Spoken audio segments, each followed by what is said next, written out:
আসসালামু আলাইকুম ওয়া রাহমাতুল্লাহি ওয়া বারাকাতুহু। আজকে আমরা মহানবী সাল্লাল্লাহু আলাইহি ওয়াসাল্লামের শান, আজমত, মর্তবা সম্পর্কে একটু আলোচনা শুনব। আল্লাহ পাক রব্বুল আলামিন হযরতে আদম আলাইহিস সালাতু ওয়াস সালামকে সৃষ্টি করার পরে কিছু সময় পরে ডাকলেন, ইয়া আবু মুহাম্মদ, হে মুহাম্মাদের পিতা। হযরত আদম আলাইহিস সালাতু ওয়াস সালাম বলেন যে আল্লাহ মুহাম্মদ কে?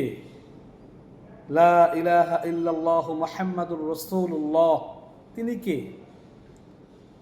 আল্লাহ পাক বলেন, কোথায় দেখেছো? হযরত আদম আলাইহিস সালাতু ওয়াস সালাম বলেন, আয় আল্লাহ, আরশের গায়ে মুহাম্মাদুর রাসূলুল্লাহ নাম, কালিমা, তোমার নামের সাথে নাম দেখেছি। জান্নাতের প্রত্যেকটি গেটে, এমনকি গাছের পাতাতেও, এমনকি বিভিন্ন বস্তুতেও ওই নাম শোভা পাচ্ছিল। আল্লাহ পাক বলেন, মুহাম্মদ হলো সে যাকে সৃষ্টি না করলে আমি আসমান জমিন, তুমি আদমকেও আমি সৃষ্টি করতাম না। মুহাম্মদ হলো সে। মহানবী সাল্লাল্লাহু আলাইহি ওয়াসাল্লামের এই নাম সংবলিত সব কিছু জান্নাতে থাকবে। মেড ইন মুহাম্মদ, মুহাম্মাদুর রাসূল সাল্লাল্লাহু আলাইহি ওয়াসাল্লাম, সব কিছুতে পরিচয় থাকবে। আল্লাহ পাক তার হাবিবকে এমন একটি উপাধি দিয়েছেন যেটা তার জন্যই রেখে দিয়েছিলেন, স্পেশাল। দেখেন, পৃথিবীতে অনেক ৩১৩ জন রাসূল এবং ১,২৪,০০০ নবী আগমন করেছেন। কারোর জন্য সেই উপাধিটা আল্লাহ পাক দেননি, তার নামের সাথে মিলিয়ে সুন্দর করে ওইভাবে দেননি। তাদের কালেমার সাথে তাদের নাম যেরকম ছিল, লা ইলাহা ইল্লাল্লাহ আদম সাফিউল্লাহ, লা ইলাহা ইল্লাল্লাহ ইব্রাহিম খলিলুল্লাহ, লা ইলাহা ইল্লাল্লাহ নূহুল্লাহ, লা ইলাহা ইল্লাল্লাহ মুসা কালিমুল্লাহ, লা ইলাহা ইল্লাল্লাহ ঈসা রূহুল্লাহ। এরকম নামের সাথে এরকম ছিল। কিন্তু একটা নাম আল্লাহ পাক স্পেশালভাবে রেখে দিয়েছিলেন, একটা শব্দ, যে লা ইলাহা ইল্লাল্লাহ। এখানে যতগুলো হরফ, এগুলো নোক্তা ছাড়া হরফ আছে, এবং যতগুলো হরফ আছে মুহাম্মাদুর রাসূলুল্লাহ ততগুলো নোক্তা ছাড়া হরফ রয়েছে। এই আল্লাহ রাসূলের জন্য রাসূলুল্লাহ আল্লাহ পাক রব্বুল আলামিন স্পেশালভাবে রেখে দিয়েছিলেন।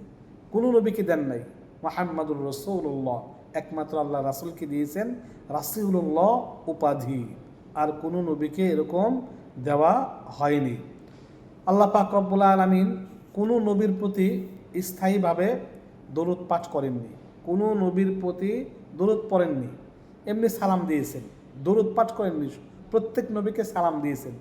যেমন কোরআনে কারিমে আমরা যদি দেখি, সালামুন আলা ইব্রাহিম, ইব্রাহিমের উপর শান্তি বর্ষিত হোক। সালামুন আলা মুসা ওয়া হারুন, কোরআনে কারিমে আল্লাহ পাক বলেছেন মুসা হারুনের প্রতি সালাম। সালামুন আলা ইলিয়াসিন, শান্তি বর্ষিত হোক এই ইলিয়াসের উপরে। সালামুন আলা ইব্রাহিম, এরকম প্রত্যেকটা নবীকে, সালামুন আলা নূহিন ফিল আলামিন, প্রত্যেকটা নবীকে আল্লাহ পাক সালাম দিয়েছেন, সালাম শব্দটা ব্যবহার করেছেন। কিন্তু একমাত্র মহানবী সাল্লাল্লাহু আলাইহি ওয়াসাল্লাম এর প্রতি, আল্লাহ রাসূলের প্রতি দরুদ ও রহমত পাঠ ও প্রেরণ করেছেন, এবং কিয়ামত পর্যন্ত করবেন। এবং আল্লাহ রাসূলের প্রতি এই দরুদ কিয়ামত পর্যন্ত কখনো বন্ধ করতে দিবেন না, আল্লাহ পাক বন্ধ হতে দিবেন না। এক সেকেন্ডের জন্যও রাসূলের প্রতি দরুদ পাঠ বন্ধ হবে না, কখনো না। দেখেন, আল্লাহ পাক বলছেন, ইন্নাল্লাহ ওয়া মালাইকাতাহু ইউসাল্লুনা আলান নবী ইয়া আইয়ুহাল্লাযীনা আমানু সাল্লু আলাইহি ওয়া সাল্লিমু তাসলিমা, নিশ্চয়ই আল্লাহ এবং তার ফেরেশতারা রাসূলের প্রতি রহমত প্রেরণ করেন, এই মাগফিরাতের দোয়া করেন এবং এই দরুদ পাঠ করেন। আল্লাহ পাক নামাজ পড়েন না, কোনো নবীর প্রতি সালাম প্রেরণ করেন না, কোনো ইবাদতে আল্লাহ পাক করেন না। একমাত্র আল্লাহ পাক রব্বুল আলামিন যে কাজটি করেন সেটা হলো রাসূলের প্রতি দরুদ পাঠ করেন, রাসূলের প্রতি দরুদের মাধ্যমে রহমত প্রেরণ করেন, একমাত্র। আর কোনো কাজ আল্লাহ পাক করেন না। আল্লাহ পাকের একটা মাত্র কাজ যেটা করেন সেটা হলো রাসূলের প্রতি দরুদ প্রেরণ করেন, রহমত প্রেরণ করেন। এই সুতরাং আল্লাহ পাক আদেশ করছেন, ইয়া আইয়ুহাল্লাযীনা আমানু সাল্লু আলাইহি ওয়া সাল্লিমু তাসলিমা, অতএব হে ঈমানদারগণ, তোমরা নবীর প্রতি অধিক পরিমাণে দরুদ ও সালাম পাঠ করো। পাঠ করো। আল্লাহ পাক যে কাজটা আল্লাহ পাক করেছেন, কোনো নামাজ রোজা হজ যাকাত কোনোটা আল্লাহ পাক করেন না, একমাত্র দরুদ পাঠ করেন। তাই ইমানদারগণকে আল্লাহ পাক বলেছেন তোমরা দরুদ পাঠ করতে থাকো। এবং এই দরুদ আল্লাহ রাসূলের প্রতি দরুদ কিয়ামত পর্যন্ত বন্ধ হবে না, কিয়ামত পর্যন্ত বন্ধ হবে না। মানুষ কিয়ামত পর্যন্ত দরুদ কেউ না কেউ পড়ছে, যে কোনো মুহূর্তে। আমি এখন পড়ছি না, আপনি পড়ছেন, আপনি পড়ছেন না আরেকজন পড়ছেন, আরেকজন পড়ছেন না আরেকজন পড়ছেন। এক দেশের মানুষ পড়ছে না আরেক দেশের মানুষ পড়ছে, এক জেলার মানুষ পড়ছে না আরেক দেশের কোনো না কোনো ব্যক্তির আল্লাহ রাসূলের প্রতি দরুদ পাঠ করতেই থাকবে। মানুষ যখন ধ্বংস হয়ে যাবে, কিয়ামতে যখন সিংহায় ফু দেওয়া হবে, তখন দরুদ পাঠ করবে কে? যেহেতু আল্লাহ পাক বলেছেন আমার হাবিবের প্রতি দরুদ পাঠ বন্ধ হবে না, তখন কে দরুদ পাঠ করবে? মানুষ যখন ধ্বংস হয়ে যাবে, তখন ফেরেশতারা আল্লাহ রাসূলের প্রতি দরুদ পাঠ করবেন।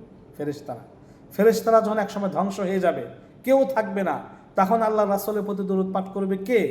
স্বয়ং আল্লাহ পাক রব্বুল আলামিন মহানবী সাল্লাল্লাহু আলাইহি ওয়াসাল্লাম দরুদের মাধ্যমে রহমত প্রেরণ করবেন বা দরুদ পাঠ করবেন। এরপরে আবার জান্নাতে মানুষ যাবে, সেখানে মহানবী সাল্লাল্লাহু আলাইহি সাল্লামের নাম উচ্চারিত হবে, দরুদ পাঠ হবে। এইভাবে আল্লাহ পাক আল্লাহ রাসূলকে এত সম্মানিত করেছেন, এত মর্যাদাশীল করেছেন যে রাসূলের দরুদের মধ্যে কত ফজিলত। তাই কোনো ব্যক্তি যদি দরুদ এবং ইস্তেগফার, দরুদ শরীফ এবং ইস্তেগফার এই দুইটা সব সময় আমলে অভ্যস্ত হয়, তাহলে তার পেরেশানি দূর হয়ে যাবে, রিজিক প্রশস্ত হবে, আল্লাহ পাক তাকে সন্তান দান করবেন, আল্লাহ পাক তাকে কল্যাণ দান করবেন। ইস্তেগফার এবং দরুদ এই দুইটা আমল আমরা জীবনে একদম শেষ নিঃশ্বাস পর্যন্ত এই দুইটা আমলে অভ্যস্ত হয়ে যাওয়ার চেষ্টা করব। আল্লাহ পাক রব্বুল আলামিন আমাদেরকে আল্লাহ রাসূলের শান ইজ্জত মর্তবা বজায় রাখার এবং তার প্রতি অধিক পরিমাণে দরুদ পাঠ করা তৌফিক দান করুন। আমিন।